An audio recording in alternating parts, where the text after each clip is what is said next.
In Judge Judy's courtroom, a family torn apart by loss and by anger. A grandmother, a father, and a child caught in the middle. This is the grandmother's dispute. Judge Judy begins calmly. Miss Lane, you had a daughter? Yes, she replies softly. And she was married to this gentleman? Yes, she was. They had one child, the young boy who just stepped outside. The courtroom falls silent.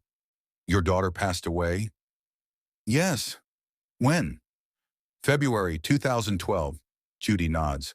So they were married for about 10 years? No, they were divorced before that. When the divorce happened, custody went to Miss Lane's daughter.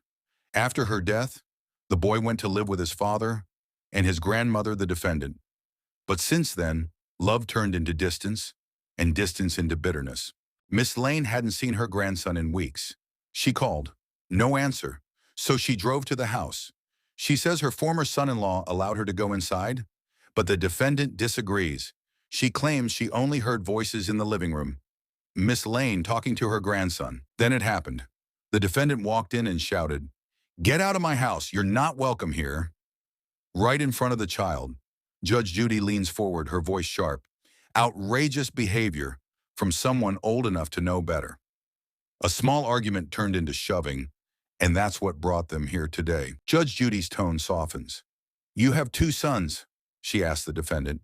Yes, both grown, she says. Imagine, Judy continues, both your sons driving to a game and dying in an accident. All you have left are your grandsons, and their mothers refuse to let you see them. How would that feel?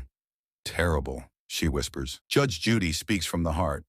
However you feel about her, that boy deserves the love of both sides of his family, his grandmother and his mother's mother, because that woman, Miss Lane, is a piece of his mother that still lives. Her words cut deep through the silence. Finally, Judy asks, if you truly love your grandson, why would you humiliate his grandmother in front of him? The defendant hesitates. She came looking for trouble. Judge Judy's voice rises, firm and final. No, she came for love, and I don't care who gave permission. You were wrong. In the end, Judy reminds them both. Families break when ego wins over love, and a child needs both sides of his story to feel whole again. The gavel strikes. Case closed.